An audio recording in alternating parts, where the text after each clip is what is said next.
Middlemarch by George Eliot. Chapter 28. First Gentleman. All times are good to seek your wedded home, bringing a mutual delight. Second Gentleman. Why, true, the calendar hath not an evil day for souls made one by love, and even death were sweetness, if it came like rolling waves while they two clasped each other, and foresaw no life apart. Mr. and Mrs. Casaubon, returning from their wedding journey, arrived at Lowick Manor in the middle of January. A light snow was falling as they descended at the door, and in the morning, when Dorothea passed from her dressing-room avenue, the blue-green boudoir that we know of, she saw the long avenue of limes lifting their trunks from a white earth and spreading white branches against the dun and motionless sky. The distant flat shrank in uniform whiteness and low-hanging uniformity of cloud. The very furniture in the room seemed to have shrunk since she saw it before. The stag in the tapestry looked more like a ghost in his ghostly blue-green world. The volumes of polite literature in the bookcase looked more like immovable imitations of books. The bright fire of dry oak boughs burning on the logs seemed an incongruous renewal of life and glow, like the figure of Dorothea herself as she entered, carrying the red leather cases containing the cameos for Celia. She was glowing from her morning toilet, as only healthful youth can glow. There was gem-like brightness on her coiled hair and in her hazel eyes. There was warm, red life in her lips. Her throat had a breathing whiteness above the differing white of the fur, which itself seemed to wind about her neck and cling down her blue-grey pelisse with a tenderness gathered from her own, a sentient, commingled innocence which kept its loveliness against that crystalline purity of the outdoor snow. As she laid the cameo cases on the table in the bow window, she unconsciously kept her hands on them, immediately absorbed in looking out on the still, white enclosure which made her visible world. Mr. Casaubon had risen early, complaining of palpitation, was in the library giving audience to his curate, Mr. Tucker. By and by, Celia would come in her quality of bridesmaid as well as sister, and through the next weeks there would be wedding visits received and given, all in continuance of that transitional life understood to correspond with the excitement of bridal felicity, and keeping up the sense of busy ineffectiveness, as of a dream which the dreamer begins to suspect. The duties of her married life, contemplated as so great beforehand, seemed to be shrinking with the furniture and the white, vapour-walled landscape. The clear heights where she expected to walk in full communion had become difficult to see even in her imagination. The delicious repose of the soul in a complete superior had been shaken into uneasy effort and alarmed with dim presentiment. When would the days begin of that active wifely devotion which was to strengthen her husband's life and exalt her own? Never, perhaps, as she had preconceived them, but somehow, in the solemnly pledged union of her life, duty would present itself in some new form of inspiration and give a new meaning to wifely love. Meanwhile, there was the snow and the low arc of dun vapour. There was the stifling oppression of that gentlewoman's world, where everything was done for her, and none asked for her aid, where the sense of connection with a manifold, pregnant existence had to be kept up painfully as an inward vision, instead of coming from without in claims that would have shaped her energies. What shall I do? Whatever you please, my dear. That had been her brief history since she had left off learning morning lessons and practising silly rhythms on the hated piano. Marriage, which was to bring guidance into worthy and imperative occupation, had not yet freed her from the gentlewoman's oppressive liberty. It had not even filled her leisure with ruminant joy of unchecked tenderness. Her blooming, full-pulsed youth stood there in a moral imprisonment which made itself one with the chill, colourless, narrowed landscape, with the shrunken furniture, the never-read books and the ghostly stag in a pale, fantastic world that seemed to be vanishing from the daylight. In the first few minutes, when Dorothea looked out, she felt nothing but the dreary oppression. Then came a keen remembrance, and turning away from the window, she walked round the room. The ideas and hopes which were living in her mind when she first saw this room, nearly 3 months before, were present now only as memories. She judged them as we judge transient and departed things. All existence seemed to beat with a lower pulse than her own, and her religious faith was a solitary cry, the struggle out of a nightmare in which every object was withering and shrinking away from her. Each remembered thing in the room was disenchanted, was deadened as an unlit transparency, until her wandering gaze came to the group of miniatures. And there, at last, she saw something which had gathered new breath and meaning. It was the miniature of Mr. Casaubon's Aunt Julia, who had made the unfortunate marriage, of Will Ladislaw's grandmother.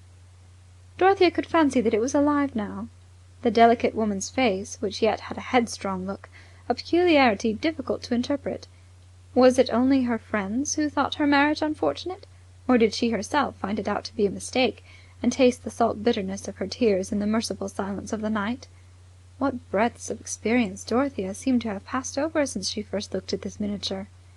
She felt a new companionship with it, as if it had an ear for her, and could see how she was looking at it. Here was a woman who had known some difficulty about marriage. Nay, the colours deepened. The lip and chin seemed to get larger.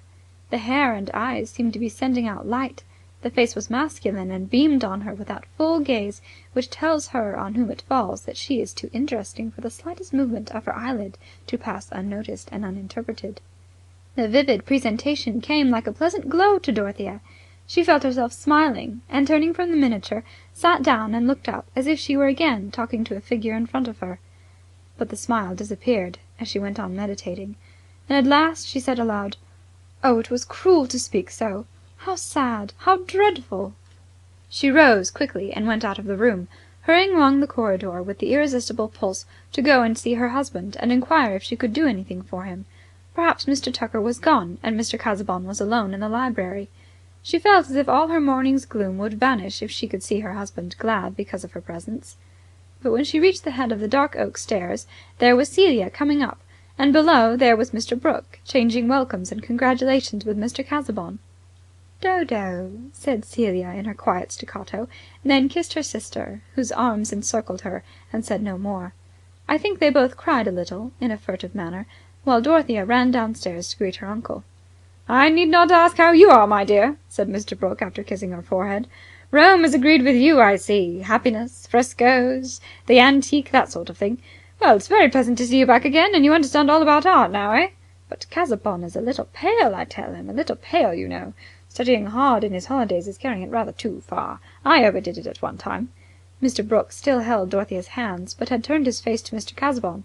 "About topography, ruins, temples, I thought I had a clue, but I saw it would carry me too far, and nothing might come of it. You may go on any length in that sort of thing, and nothing may come of it, you know." Dorothea's eyes, also, were turned up to her husband's face with some anxiety at the idea that those who saw him afresh after absence might be aware of signs which she had not noticed.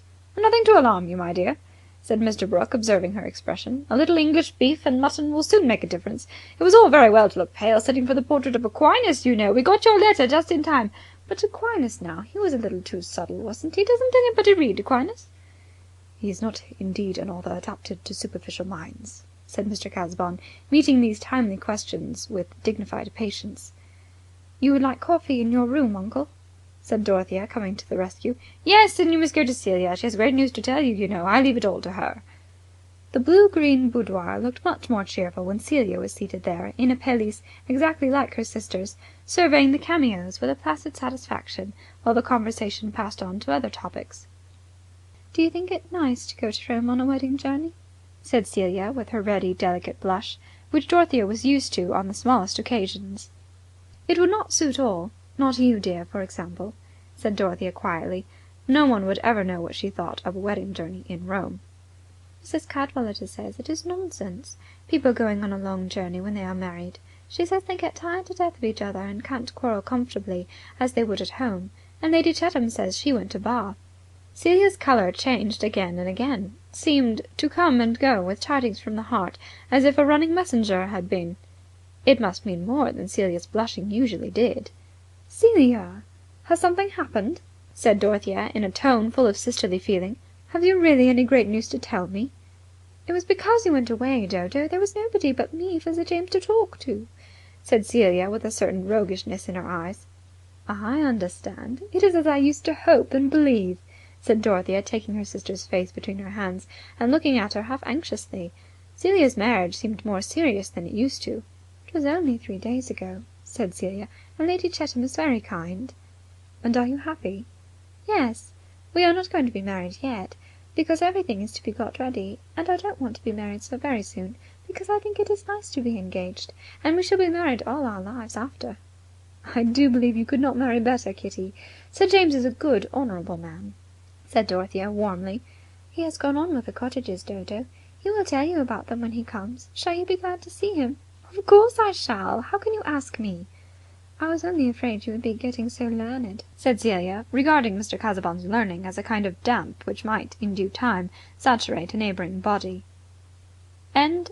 CHAPTER 29.